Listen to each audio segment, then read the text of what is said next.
Hello my dear students, my name is Swarnlata, your one and only chemistry educator from Sitamarhi. आज हम लोग एक नए टॉपिक को लेके आए हैं जो हमारी लास्ट कॉलिगेटिव प्रॉपर्टी है, दैट इज ऑस्मोटिक प्रेशर। और एक बार फिर अगर आप लोगों को ये वीडियो अच्छा लग रहा है, ये क्लासेस अच्छे लग रहे हैं तो प्लीज इसको लाइक, शेयर और सब्सक्राइब भी करते रहें। आज जो हमारा टॉपिक है ऑस्मोटिक प्रेशर, ये बहुत ही इंटरेस्टिंग है और थ्योरेटिकल है, मजा आएगा आप लोगों को पढ़ने में। सबसे पहले तो इस टर्म को जानने से पहले हम लोग ये समझ लें कि व्हाट इज ऑस्मोसिस। सबसे पहले समझना है ऑस्मोसिस क्या होता है। तो देखिए, osmosis is a process of movement of solvent from its higher concentration to the lower concentration. देखिए, इस ऑस्मोसिस के प्रोसेस में बहुत कंफ्यूजन आती है। बच्चे ये लोअर और हायर कंसंट्रेशन के कॉन्सेप्ट को समझने में ही कंफ्यूज कर जाते हैं। तो सबसे पहले तो आप ये समझ लीजिए कि लोअर कंसंट्रेशन या हायर कंसंट्रेशन कब होता है। अगर हम लोअर कंसंट्रेशन ऑफ सॉल्यूशन की बात करते हैं, इसका मतलब है कि लेस कंसंट्रेशन ऑफ सॉल्यूट होती है वहां पे। अगर सॉल्यूशन की कंसंट्रेशन की मेजरमेंट हम करें तो वो हम सॉल्यूट के कंसंट्रेशन के रिस्पेक्ट में करेंगे। अगर सॉल्यूशन लोअर कंसंट्रेशन का है मतलब उसमें सॉल्यूट का कंसंट्रेशन लेस है, सॉल्वेंट मोर है, या हम कह सकते हैं मोर कंसंट्रेशन ऑफ सॉल्वेंट। ठीक है। अगर हम हायर कंसंट्रेशन ऑफ सॉल्यूशन बोलते हैं, हायर कंसंट्रेशन ऑफ सॉल्यूशन कहते हैं, तो इसका मतलब ये हो गया सॉल्यूट हायर कंसंट्रेशन में है, मोर कंसंट्रेशन ऑफ सॉल्यूट, यानी मोर अमाउंट ऑफ सॉल्यूट, या कह सकते हो लेस कंसंट्रेशन ऑफ सॉल्वेंट। तो देखिए, जब कभी भी किसी कंपोनेंट की मूवमेंट होती है तो वो from higher to lower concentration ही होती है। चाहे वो सॉल्वेंट का मूवमेंट हो, सॉल्यूट का मूवमेंट हो, गैसियस पार्टिकल का मूवमेंट हो, या किसी भी पार्टिकल का मूवमेंट हो, वो पार्टिकल अपने हायर से लोअर कंसंट्रेशन की तरफ ही मूव करता है। तो ऑस्मोसिस की जो प्रोसेस है, it is a conditional process of diffusion. ये डिफ्यूजन का एक कंडीशनल प्रोसेस है जिसमें सिर्फ और सिर्फ सॉल्वेंट की ही मूवमेंट होती है, इसमें सॉल्यूट पार्टिकल की मूवमेंट होती नहीं है। And it is a restricted case of solution, ये सिर्फ सॉल्यूशन के केस में ही यूज होता है। तो हम लोग इसको तीन तरीके से डिफाइन करेंगे जिसमें आपका पूरा जो डाउट है ना लोअर या हायर कंसंट्रेशन वाला, वो पूरा क्लियर हो जाएगा। हम लोग इसको कह सकते हैं the process of movement of solvent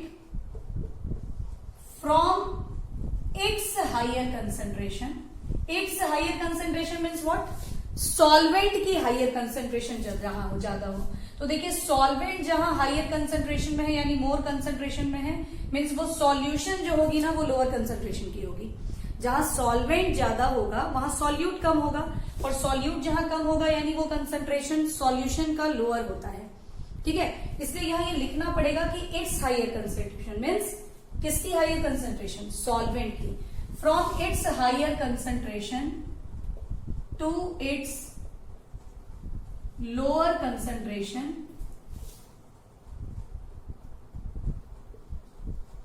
through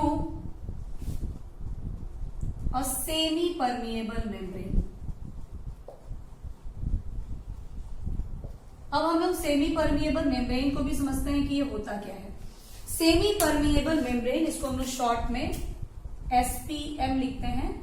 and this is the selected membrane through which only a selected particles can pass through it.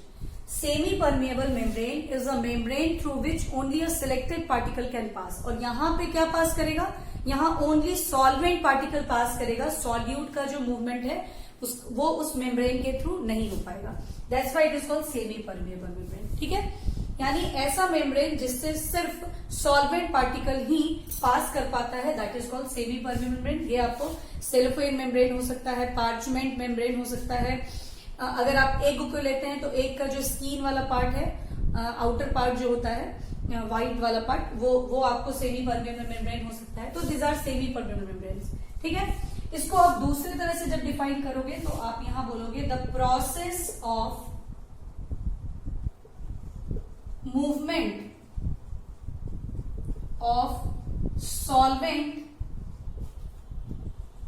From lower concentration of solution, lower concentration of solution to higher concentration of solution through a semi permeable membrane is called osmosis. और third हम किस तरीके से इसको define कर सकते हैं, तो तीसरे में हम ये लोअर या हायर कंसंट्रेशन टर्म ही यूज ना करें और बहुत क्लियर डेफिनेशन दे दें कि the process of movement of solvent from solvent to solution, यानी सॉल्वेंट का movement from solvent to solution, जहां वो सॉल्वेंट प्योर फॉर्म में है वहां से अगर सॉल्यूशन की तरफ मूव कर रहा है through a semi permeable membrane is called osmosis. अब आप लोग के क्लियर हो गया होगा ये बिल्कुल कि जिस प्रोसेस में सॉल्वेंट का मूवमेंट उसके अपने हायर कंसंट्रेशन या सॉल्यूशन के लोअर कंसंट्रेशन से उसके अपने लोअर कंसंट्रेशन या सॉल्यूशन के हायर कंसंट्रेशन की तरफ होती है, दैट इज कॉल्ड ऑस्मोसिस। या हम उसको सिंपली बोल सकते हैं कि जिस प्रोसेस में सॉल्वेंट का मूवमेंट सॉल्वेंट से सॉल्यूशन की तरफ होता है उसको हम लोग बोलते हैं ऑस्मोसिस। ये सबसे पहले ये टर्म जो है वो इंट्रोड्यूस किए थे एब्बे नॉबेट ने इन 1748। ऑस्मोसिस का प्रोसेस सबसे पहले उन्होंने ही ऑब्जर्व किया था। तो हम लोगों ने ये देखा कि जो ऑस्मोसिस का जो प्रोसेस होता है it is a conditional process of diffusion. तो क्या डिफरेंस है ऑस्मोसिस और डिफ्यूजन में, हम लोग उसको देख लेते हैं। और यहां पे नॉलेट है, नॉट नॉबेट, दिस इज नॉलेट। एब्बे नॉलेट ने फर्स्ट इंट्रोड्यूस किया था ऑस्मोसिस के प्रोसेस को। चलिए अब हम लोग देखते हैं कि क्या डिफरेंस है ऑस्मोसिस और डिफ्यूजन में।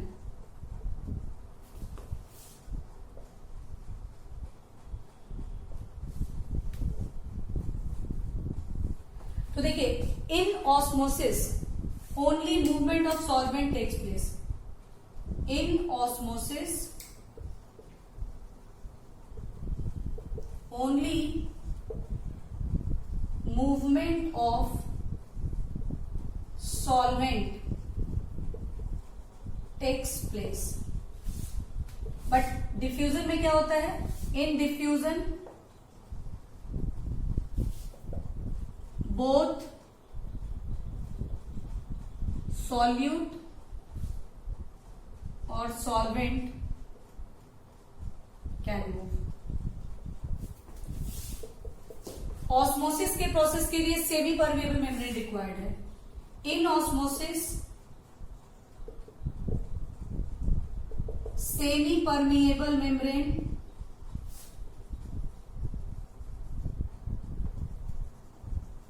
Is required. In diffusion no semi permeable membrane is required.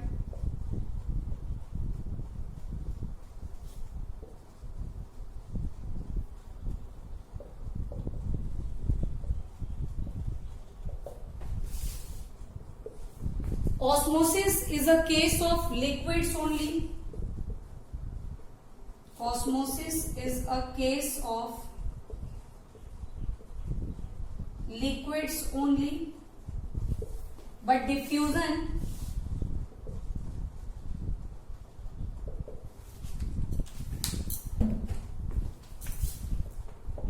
is a case of liquid as well as gas. Osmosis के प्रोसेस को रिवर्स या स्टॉप भी किया जा सकता है. The process of osmosis can be reversed और stopped, but diffusion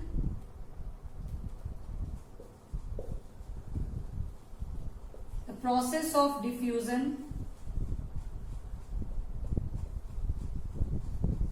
cannot be reversed or stopped. Osmosis के प्रोसेस में सॉल्वेंट का मूवमेंट, कंपोनेंट का मूवमेंट सॉल्यूशन के लोअर कंसंट्रेशन से हायर कंसंट्रेशन की तरफ होता है. The movement of solvent takes place from lower concentration of solution to higher concentration of solution. जबकि डिफ्यूजन में the movement of particle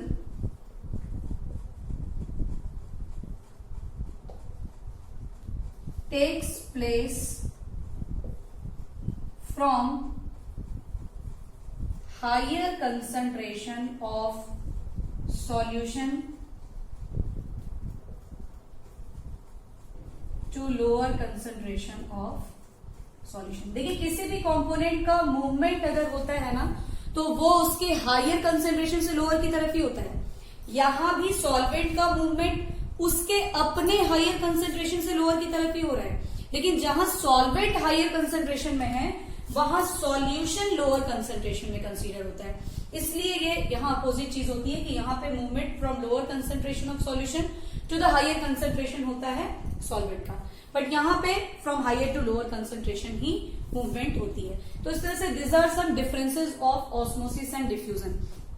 तो हम लोगों ने यही देखा कि जो ऑस्मोसिस है it is a one of the condition of diffusion. अब हम लोग देखेंगे ऑस्मोसिस के टाइप्स.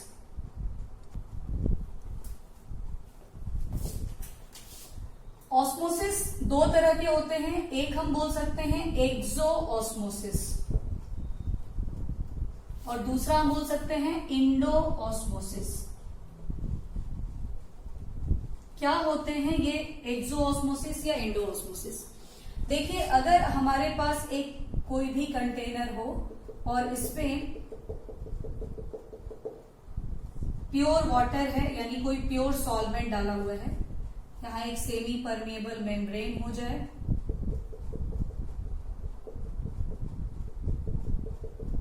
और इसके चारों तरफ सॉल्यूशन आ जाए, यहां सॉल्यूशन हो जाए. तो अभी हम लोगों ने पढ़ा कि जो ऑस्मोसिस का प्रोसेस होता है वो एक सेमी परमिएबल मेम्ब्रेन के थ्रू होता है. ठीक है, उस मेम्ब्रेन के थ्रू सॉल्वेंट का मूवमेंट सॉल्वेंट से सॉल्यूशन की तरफ यानी आउटवर्ड, यहां क्या हो रहा है आउटवर्ड हो रहा है. यानी एक्सोऑस्मोसिस क्या है? The process of osmosis from inside to outside is called exoosmosis. ठीक है, जिस ऑस्मोसिस के प्रोसेस में पार्टिकल का मूवमेंट सॉल्वेंट का मूवमेंट अंदर से बाहर की तरफ हो रहा है outside, so that there is shrinking, there is वहां पे सिकुड़ जाएगा वो, तो that is called exosmosis. Endosmosis में क्या होता है? The process of osmosis from outside to inside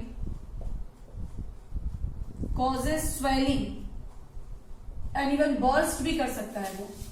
यहां पे आप कह सकते हैं कॉजेज श्रिंकिंग, सिकुड़ जाएगा यहां पे। तो यहां ऐसा क्यों होगा? यहां इसलिए होगा क्योंकि ये जो सेमी परमिएबल मेम्ब्रेन है, इस सेमी परमिएबल मेम्ब्रेन के इनसाइड में, अंदर में आपको सॉल्यूशन है और आउटसाइड में क्या है? Pure solvent. This is semi permeable membrane. तो मूवमेंट क्या होता है सॉल्वेंट का? सॉल्वेंट से सॉल्यूशन की तरफ, यानी फ्रॉम आउटसाइड टू इनसाइड। तो अंदर की तरफ जा रही है, स्वेलिंग हो रही है, and this is called Indo osmosis. ठीक है, इसका हम डिमॉन्स्ट्रेशन कर सकते हैं, इसका हम एग्जाम्पल ले सकते हैं एक एग को लेके। ठीक है, हम लोग क्या करते हैं कि एक एग को पहले डिसॉल्व करते हैं डाइल्यूट HCl में, सो दैट उसका जो हार्ड सेल है ना वो रिमूव हो जाए और जो इनर पार्ट है वो थोड़ा सेमी सॉलिडिफाई हो जाए, और उसका जो व्हाइट पार्ट है that act as a semi permeable membrane. और अब उस एग को हम लोग एक बार प्लेस कर देंगे वाटर में और एक बार उसको प्लेस कर देंगे ब्राइन सॉल्यूशन में। यानी इसके एग्जांपल में ले सकते हैं कि when egg is first dissolved in dilute HCl to remove the outer covering of egg, and then one egg is placed in water and another in brine solution। क्या होगा? जिस एग को वाटर में हम डाल रहे हैं, इसका मतलब आउटसाइड का वाटर सॉल्वेंट प्योर फॉर्म में है और इनसाइड में आपको क्या है? सॉल्यूशन फॉर्म है। तो इसका मतलब वाटर क्या होगा? आउटसाइड टू इनसाइड जाएगा, and there is endosmosis and swelling, even burst करने की पॉसिबिलिटीज आएगी, रप्चर कर सकता है वो। लेकिन जब हम ब्राइन में डालेंगे तो इसका मतलब कि आउटसाइड कंसंट्रेशन हाइयर है, तो वाटर क्या करेगा? Water from inside of the egg to outside जाएगा, यानी वहां पे क्या होगी? श्रिंकिंग हो जाएगी, वहां पे वो सिकुड़ जाएगा ड्यू टू एक्सोऑस्मोसिस। ठीक है, तो यानी कि फर्स्ट वाले केस में आपको क्या हो जाएगा? व्हेन एग इज प्लेस्ड, यानी हमारे फर्स्ट वाले केस में क्या हो जाएगा? व्हेन एग इज प्लेस्ड, इस अंडे को हम लोगों ने यहां वाटर में डाला, वाटर में, और एक बार इसी एग को हम लोगों ने कहा डाल दिया? ब्राइन सॉल्यूशन में। जब इसमें हम लोगों ने डाला तो ये Indo osmosis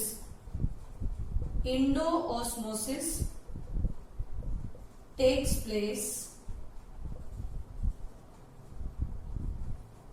resulting swelling or even rupturing of egg। यहीं पे वाटर की जगह आपको लेस कंसंट्रेशन ऑफ NaCl और मोर कंसंट्रेशन ऑफ NaCl लेकर भी ये क्वेश्चन पूछेगा, तो आप वैसे ही इसको सॉल्व करेंगे। 0.1 मोलर या ऐसे करके रहेगा तो आप कर सकते हैं। और यहां पे क्या होगा? एक्सोऑस्मोसिस,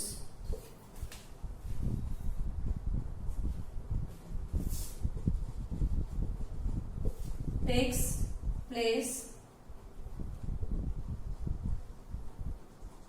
resulting shrinking,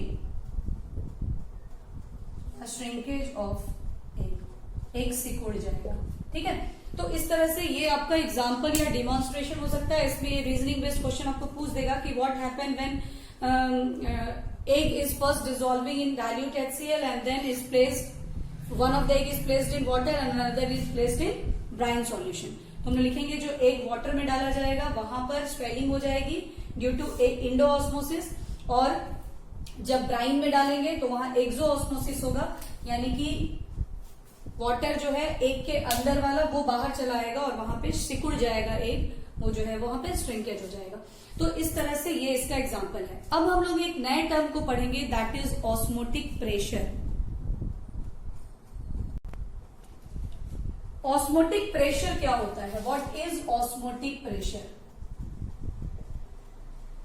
देखिए, ऑस्मोटिक प्रेशर जो है ये एक्सटर्नल प्रेशर है applied to the solution side, क्योंकि अगर हम कोई प्रेशर अप्लाई नहीं करेंगे और सेमी परमेबल मेम्ब्रेन के एक तरफ सॉल्वेंट दूसरी तरफ सॉल्यूशन होगा तो ऑस्मोसिस का प्रोसेस अपने आप चलता रहेगा।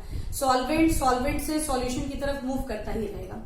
अगर हम सॉल्यूशन साइड में प्रेशर अप्लाई करें और ऐसा हो कि ये प्रोसेस ऑफ ऑस्मोसिस रुक जाए, स्टॉप कर जाए, that prevents the movement of solvent from solvent to solution, तो that external pressure is called osmotic pressure. यानी ऑस्मोटिक प्रेशर क्या है? The external pressure applied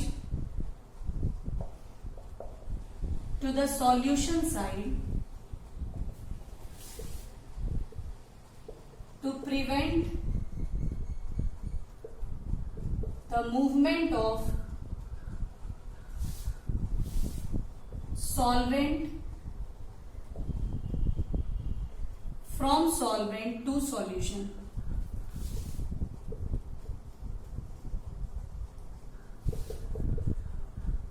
Through semi permeable membrane, या सीधे कह सकते हो to stop the process of osmosis, है ना? यानी to prevent the process of osmosis या to stop the process of osmosis के लिए जो एक्सटर्नल प्रेशर अप्लाई करते हैं, that is called osmotic pressure. इसका हम लोग एक्सपेरिमेंटल वेरिफिकेशन करते हैं, डिटर्मिनेशन करते हैं ऑस्मोटिक प्रेशर का। कैसे एक्सपेरिमेंटली हम लोग इसको डिटरमाइन करेंगे वो हम लोग देखते हैं। देखिएगा, इसके लिए एक बर्कली एंड हार्टली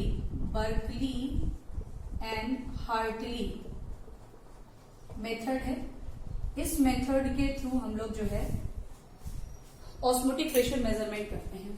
इसके लिए देखिए, इधर एक कैपिलरी ट्यूब लिया जाता है,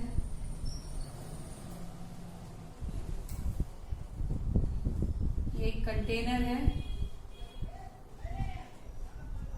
और इधर एक रिजर्वॉयर लगा हुआ है। यहां पर सेमी परमिएबल मेम्ब्रेन है,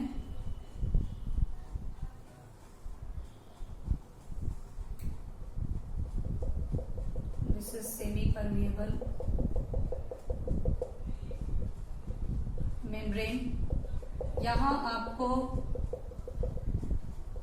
सॉल्वेंट है, प्योर सॉल्वेंट है, इसमें सॉल्यूशन रखी हुई है दोनों साइड। यहां पिस्टन लगा हुआ है जो प्रेशर अप्लाई करने में यूज होगा।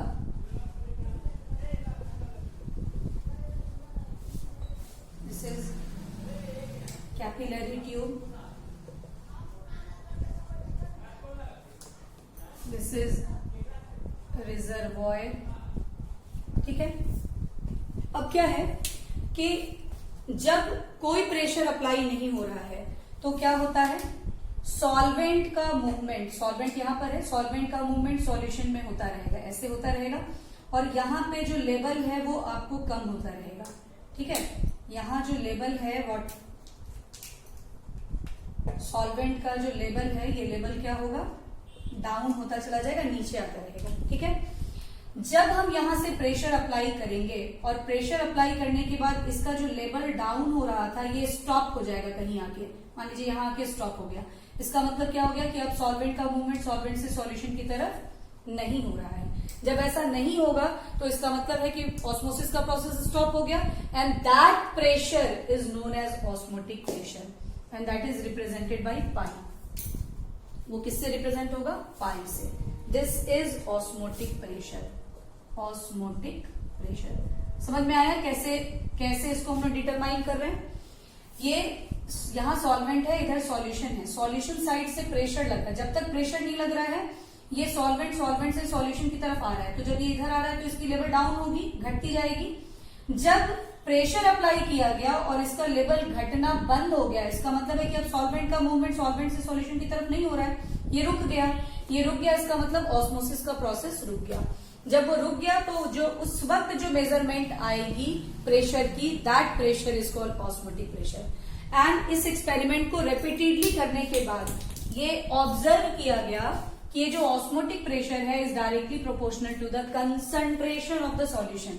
यहाँ जो सॉल्यूशन यूज किया गया है उस कंसंट्रेशन के डायरेक्टली प्रोपोर्शनल। आप कहेगा यहाँ रिजर्वॉयर का क्या यूज है, तो देखिए रिजर्वॉयर का यूज है कि अगर प्रोसेस को रिवर्स कर दिया गया, यानी जो प्रेशर है ऑस्मोटिक प्रेशर का, वो प्रेशर तक ऑस्मोसिस रुक गया, यानी सॉल्वेंट का मूवमेंट अब नहीं हो रहा है from any side, from solvent to solution और योर सॉल्यूशन टू सॉल्वेंट, कहीं उसकी मूवमेंट नहीं हो रही है, तो वो ऑस्मोटिक प्रेशर है। अगर इस ऑस्मोटिक प्रेशर से ज्यादा प्रेशर अप्लाई कर दिया जाएगा तो क्या होने लगेगा, प्रोसेस गेट रिवर्स्ड और वहां सॉल्वेंट सॉल्यूशन से सॉल्वेंट की तरफ आने लगेगा। यानी यहाँ पे लेवल सॉल्वेंट की बढ़ने लगेगी तो वो एक्स्ट्रा वाटर अब जाएगा कहाँ, तो इसलिए रिजर्वॉयर लगा हुआ है ताकि वो एक्स्ट्रा वाटर जो है वो वहां पे जा सके। ठीक है, तो ये ऑब्जर्व किया गया कि पाई किस पे डिपेंड कर रहा है, कंसंट्रेशन ऑफ द सॉल्यूशन पे, और पाई डिपेंड कर रहा है टेम्परेचर ऑफ द सॉल्यूशन पे also, temperature of the system पे ऑल्सो। ठीक है, तो यानी फ्रॉम फर्स्ट एंड सेकेंड हम लोगों को क्या मिल रहा है, from equation first and second हम लोगों को क्या मिल रहा है, pi directly proportional to C and T both. ठीक है, तो एक प्रोपोर्शनैलिटी कांस्टेंट हम लोग यूज करेंगे, वो होगा R is a gas constant, लेकिन यहां पर ये लिक्विड कांस्टेंट हम इसको बोलेंगे, बट वैल्यू उसकी वही होगी। आर की वैल्यू 0.083 डेसीमीटर क्यूब। अगर वॉल्यूम डेसीमीटर क्यूब यानी लीटर में है, प्रेशर बार में है, तो हम ये वैल्यू यूज करेंगे। और थोड़ा सा चेंज हो जाएगा अगर एटीएम में आपको प्रेशर होगा। Decimetre cube 1 decimetre cube is equals to 1 litre ही होता है, इसलिए कोई कंफ्यूजन नहीं है, वो डेसीमीटर क्यूब लिखे या 1 लीटर लिखे, और ये एटीएम में हो पर मोल पर कैलोरी। ठीक है, ये 0.0821 सॉरी। ठीक है, तो ये वैल्यूज ही यहाँ पे भी यूज होगी। और पाई इज इक्वल्स टू हम CRT इसको लिख सकते हैं।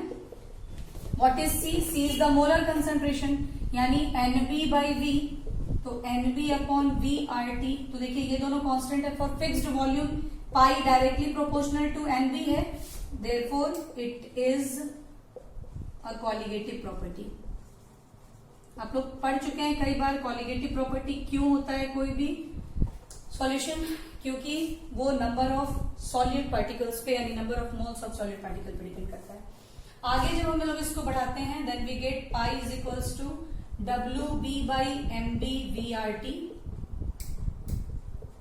ठीक है, यानी MB अगर हम लोगों को कैलकुलेट करना हो तो WB RT by पाई भी, यही हमारा ऑस्मोटिक प्रेशर का फॉर्मूला है, और this is for the determination of molar mass with the help of osmotic pressure. तो ये सभी हो गए ऑस्मोटिक प्रेशर। अब क्या आपको हम लोगों ने जो ग्राफ जो वो फिगर आप लोग को हम बर्कली एंड हार्टली मेथड का बताएं, उसमें जब हम लोगों ने प्रेशर इतना अप्लाई किया कि ऑस्मोसिस का प्रोसेस रुक गया और लेवल जो है वाटर का कैपिलरी में ट्यूब में वो स्टॉप हो गया, फिक्स्ड हो गया, तो हम लोगों ने कहा कि वो ऑस्मोटिक प्रेशर है। अगर वो प्रेशर जो प्रेशर अप्लाई हम कर रहे हैं वो ऑस्मोटिक प्रेशर से हायर प्रेशर अप्लाई हो गया तो क्या होगा, ऐसे में प्रोसेस गेट रिवर्स, प्रोसेस क्या हो जाएगा, रिवर्स हो जाएगा, and this is called reverse osmosis. क्या बोलेंगे इसको हम लोग, रिवर्स ऑस्मोसिस। पूछता है व्हाट इज रिवर्स ऑस्मोसिस, तो रिवर्स ऑस्मोसिस है द प्रोसेस, या ऐसे लिखे, when the pressure applied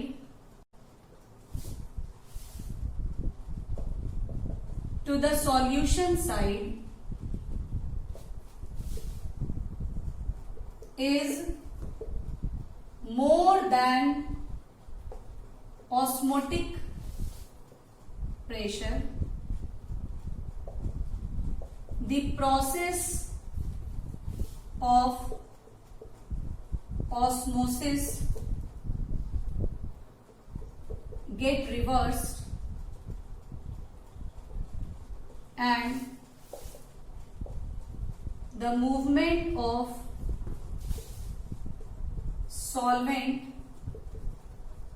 takes place from solution to solvent through a semi-permeable membrane. It's called, then the process is called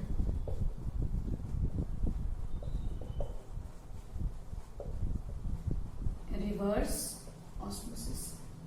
यानी osmotic pressure से ज्यादा pressure जब apply किया जाएगा ना तो क्या होगा, सॉल्वेंट का मूवमेंट अब सॉल्वेंट से सॉल्यूशन की तरफ नहीं होकर के सॉल्यूशन से सॉल्वेंट की तरफ होने लगेगा और प्रोसेस जस्ट उल्टा हो जाएगा, सॉल्यूशन से सॉल्वेंट की तरफ सॉल्वेंट का ही मूवमेंट होने लगेगा थ्रू द मेम्ब्रेन। ठीक है, इसका बहुत ही अच्छा एग्जांपल है, पूछता भी है एग्जाम में, what is the application of reverse osmosis.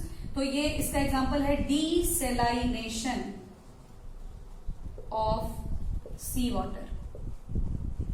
क्या होता है कि समुद्र के पानी से अगर पानी और नमक को अलग करना है तो देखिए बीच में से बहुत ज्यादा क्वांटिटी में वो है, हम लोग बॉइलिंग या इवेपोरेशन कितना करवाएंगे उसका, उतना पॉसिबल तो है नहीं। तो क्या कर रहे हैं, सेमी परमेबल मेम्ब्रेन बीच में लगा दिया जाता है, कोई membrane part, parchment membrane, cellophane membrane, यहां पर रहता है सी वाटर, यहां होता है फ्रेश वाटर। ठीक है, अगर कोई प्रेशर अप्लाई नहीं हो रहा है, कुछ नहीं हो रहा है, तो फ्रेश वाटर यहां से सॉल्यूशन यानी सी वाटर की तरफ मूव करता रहेगा, तो कोई फर्क पड़ेगा नहीं, नमक तो अलग होगा नहीं। लेकिन अगर इधर से प्रेशर अप्लाई कर दिया जाए, प्रेशर अप्लाई कर दिया जाए और ये प्रेशर क्या हो जाए, this pressure is more than osmotic pressure, ये प्रेशर क्या हो, ऑस्मोटिक प्रेशर से ज्यादा प्रेशर हो। ठीक है, तो जब प्रेशर अप्लाई किया जाएगा which is more than osmotic pressure, तो अब सॉल्वेंट का मूवमेंट सी वाटर से वाटर की तरफ होने लगेगा, यानी नमक और पानी के घोल से पानी निकल के वाटर की तरफ जाने लगेगा और यहां बच जाएगा सिर्फ नमक। तो डीसेलाइनेशन यानी कि सी वाटर से नमक और पानी अलग अलग हो जाएगा। तो ये प्रोसेस एक लार्ज स्केल में करना पॉसिबल है, इसलिए समुद्र के पानी से नमक को अलग करने के लिए रिवर्स ऑस्मोसिस का प्रोसेस ही किया जाता है। तो अगर प्रेशर अप्लाइड जो है वो मोर देन ऑस्मोटिक प्रेशर है तो इसका मतलब रिवर्स ऑस्मोसिस होने लगेगा और सॉल्यूशन वाले पार्ट से सॉल्वेंट प्योर सॉल्वेंट की तरफ यानी वाटर की तरफ मूव करने लगेगा। This is called reverse osmosis. तो इस तरह से ये कुछ टर्म हो गए हैं जिसमें हम लोगों ने पढ़ा what is osmosis, what is difference between diffusion and osmosis, osmosis के कितने टाइप्स हैं, एक्सोऑस्मोसिस, इंडोऑस्मोसिस क्या होता है, फिर हम लोगों ने पढ़ा ऑस्मोटिक प्रेशर क्या है, रिवर्स ऑस्मोसिस क्या है, कैसे उसका एक्सपेरिमेंटल वेरिफिकेशन करते हैं, हम लोग डिटर्मिनेशन करते हैं, और what is the formula of osmotic pressure. अभी इसमें और बचा हुआ है कि why osmotic pressure is considered to be more preferable colligative property than all other three colligative property, means relative lowering of vapor pressure, depression in freezing point and elevation in boiling point। क्यों इन तीनों से ज्यादा preferable ये है। फिर हम लोग को इसमें अभी ये बचा हुआ है कि ऑस्मोटिक प्रेशर जो है अगर किसी दो सॉल्यूशन की कंपेयर की जाएगी तो एक आइसोटोनिक कब वो कहलाएगा, हाइपोटोनिक वो कब कहलाएगा और हाइपरटोनिक वो कब कहलाएगा। What is the biological importance of osmotic pressure, यानी अभी ये पढ़ना है हेमोलाइसिस क्या है और प्लाज्मोलाइसिस टर्म क्या है बायोलॉजिकली। ठीक है, और जो लास्ट इसकी बात है वो है इसका न्यूमेरिकल करना, ये आपको रह गया। क्योंकि वीडियो बहुत लंबा हो रहा है इसलिए आज की क्लास में इसको इतने ही पर स्टॉप करते हैं। जो नेक्स्ट क्लास हम लोग करेंगे उसमें ये सारी चीजें यानी कि ये जो टर्म है आपके आइसोटोनिक, हाइपोटोनिक, हाइपोटोनिक सॉल्यूशंस क्या है, biological importance of osmotic pressure यानी हेमोलाइसिस एंड प्लाज्मोलाइसिस क्या है, और एक क्वेश्चन जो डिस्क्रिप्टिव क्वेश्चन आपको बोर्ड्स में पूछता है कि क्यों ऑस्मोटिक प्रेशर बाकी कॉलिगेटिव प्रॉपर्टी से ज्यादा प्रेफरेबल है, और इससे रिलेटेड न्यूमेरिकल्स, इसको हम लोग नेक्स्ट वीडियो में कर लेते हैं। तो आज इतना ही रहने देते हैं। Okay, bye.